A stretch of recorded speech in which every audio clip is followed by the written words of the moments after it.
everybody, happy Friday. Welcome back to my kitchen, where today we are going to be making some cheesy spinach dip. This by far to me is the best spinach dip recipe ever, and I love making this when I'm going to be getting together with friends or perhaps on the weekend to enjoy with some tortilla chips and pita, or even to dip vegetables in would be really good as well. So I have gathered my ingredients and my equipment. We don't need to preheat the oven right now unless, of course, you want to make it and then bake it right after. But what I would suggest to you is if you make it and then let it sit in the fridge for a few hours, just so all the flavors combine together, it'll taste a lot better. So I have my big mixing bowl here. I've got my cheese grater because we'll be grating some cheese. I have my frozen chopped spinach, which has been drained, so I've taken all of the water out of it. I've got my marble cheese here, ready to be grated. I also have some Parmesan cheese. All right, I've got my cream cheese brick, as well as some fresh green onion, some red pepper, cayenne pepper, a little bit, unless you like it spicy, and some garlic powder. I'm also going to get some salt and some fresh ground pepper as well, because those are also good to add into it. So what I like to do first is I like to put the cream cheese into the bowl. So I'm going to open up my cream cheese. Now, I'm going to be making a double batch, so I'm actually using 2 packages of cream cheese. I'm doubling the recipe. But for you at home, you can just use the single recipe if that's going to be enough for you and your family. All right. So if you've ever gone out to Kelsey's for a meal, you'll know that they have their 4-cheese spinach dip. That happens to be one of my most favorite things to have at Kelsey's. So this is kind of what inspired me to make spinach dip. Okay, so we have our cream cheese in the bowl. Next thing we're going to add is our spinach. So I'd say it's almost a cup chopped. Okay, I'm gonna add that in there. Hi, Emily. All right, so we've got that in there. We're making spinach dip. You can't eat that red pepper because I'm using it for the recipe. But I will cut you some red pepper after if you would like. Emily loves red pepper. So I'm actually going to be slicing up the green onion and the red pepper into small pieces. As always, before you start cooking, make sure that you have washed your hands. If you don't feel comfortable using a knife yourself, you can ask a family member to help you. All right, and then if everything's chopped for you, then you can just add it in. I don't like my red pepper pieces too big. I like them nice and small.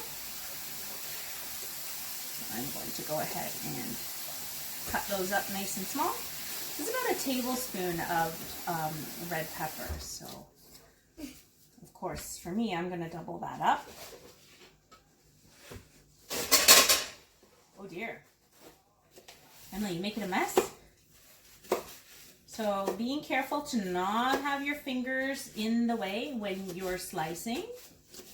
A good way to do it is by curling your knuckles in to hold the ingredients, and then that way your fingertips are out of the way, because those are the ones that tend to get it the most, if you know what I mean. Emily stole some red pepper, didn't she? You know what? I'm not going to complain, because it's better than stealing sugar, which is what she normally likes to do. Okay. So here we are.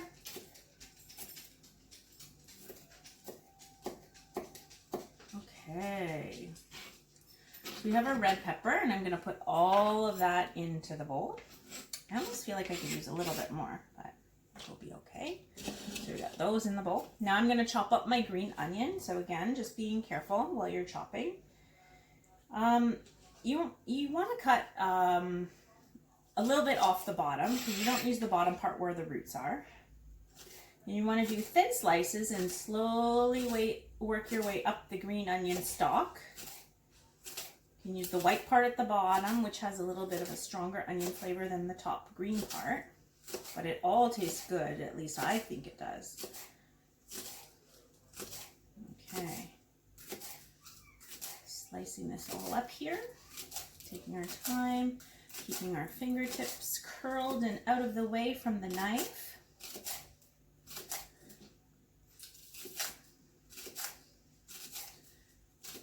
Okay. Don't forget to wash your vegetables before you use them.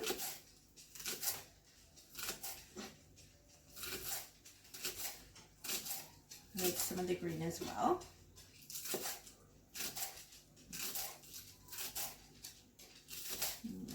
It smells really good.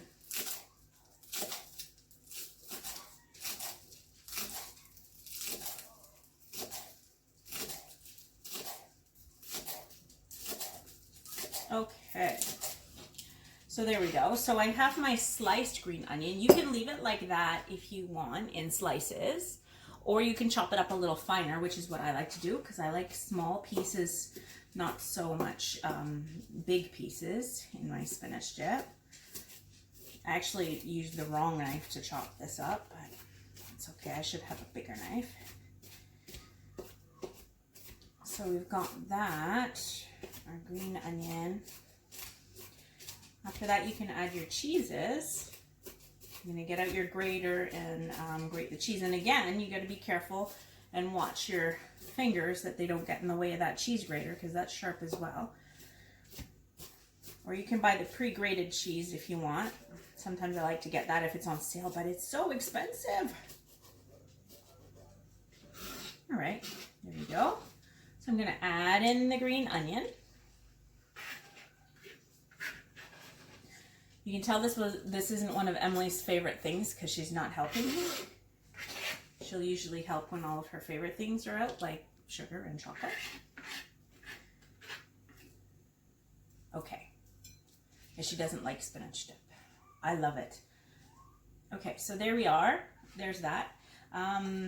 Next we can add our Parmesan cheese. So I'm just going to throw all of that into there.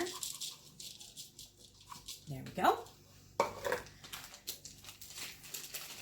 I believe it was half a cup of Parmesan cheese for one recipe. And then again, half a cup of marble cheese, the recipe. So I'm going to grater the cheese here.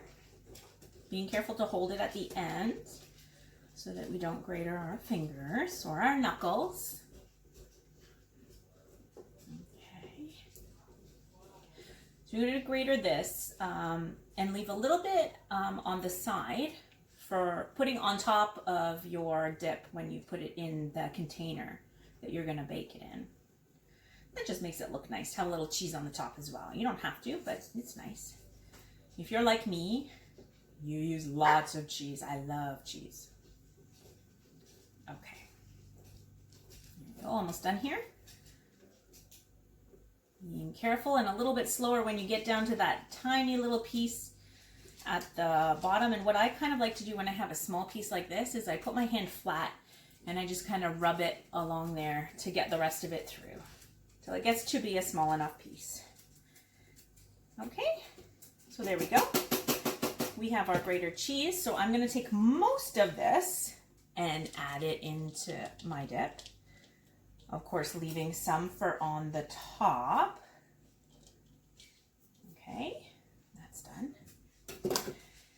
Now I'm going to add some black pepper. I don't know if I put that on the recipe or not, but if not, about like a quarter teaspoon or however much you like of black pepper. I like pepper a lot, so I like to add quite a bit. Although it doesn't help that my pepper mill is almost empty. Okay, there we go. Lots of pepper. And about a half a teaspoon of salt I'm going to add in. I'm just going to take it directly from my pepper shaker here because that's easiest right now. I'm going to add some salt in there. There we go. I'd say that's about half a teaspoon. I'm going to add that. Now for our spices. So we've got 1 teaspoon of garlic powder. And of course, I'm going to double that up. So we got some garlic powder. Your breath is going to smell really good after this. Then we have our cayenne pepper. Now, be careful with the cayenne pepper. Try not to breathe in through your nose too much when you're getting this out, or try not to shake it up too much in the container because it does fly through the air. And once it gets into your nose, that's it. You're going to start sneezing or coughing, and it gives you a little tickle. So I'm adding about 1/4 teaspoon. All right, not very much. I don't like it too spicy.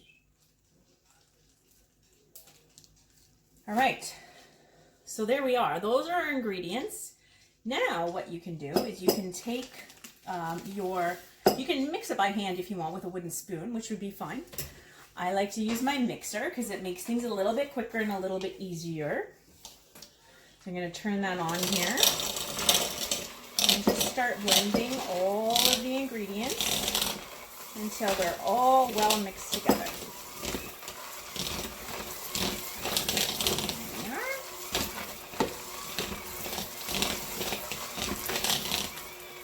Turn up the speed a little bit.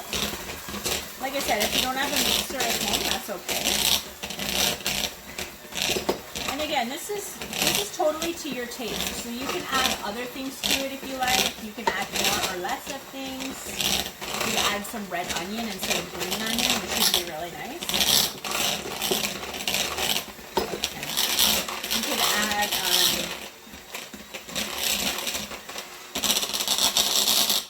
You can add artichokes if you like. You know, some people like spinach and artichoke dip.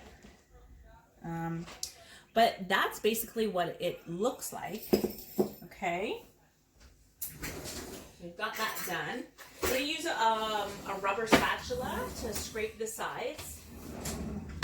You use your rubber spatula here. I'm going to just scrape down the sides and make sure it's all well mixed. Okay. And there we have it. We have a really, really yummy spinach dip. That didn't take very much time at all. So you're going to get an oven-proof dish. Like so. I like to use this little container here for my spinach dip, which can go in the oven, but you can use any oven-proof dish if you like. And I'm going to put some dip into my container. Just press that in there. And like I said, it's good if you can leave this in the fridge for a few hours at least. For me, I'm going to be leaving it overnight because I'm going to be having it tomorrow, which means the flavors will have lots of time to mix. So we have our dip. I'm going to top it with the leftover cheese, just like so. Mom. Yeah. There we go. And this promises to be an amazing, amazing appetizer or meal or whatever, right? So when you're ready to bake it, you're going to turn on the oven to 350. You're going to cook it 15 to 20 minutes, just until it's heated through, until it's warm. You don't want to do it too much so it gets too brown and crispy, but a little bubbly. All right, and then you're going to enjoy it with some tortilla chips and some pita bread if you like, or like I said, you could dip vegetables in it as well. Thank you for joining me in my kitchen again this Friday, and I hope you all have a wonderful, wonderful weekend, and we will see you back again for week 10 next week. Take care, everybody. Bye.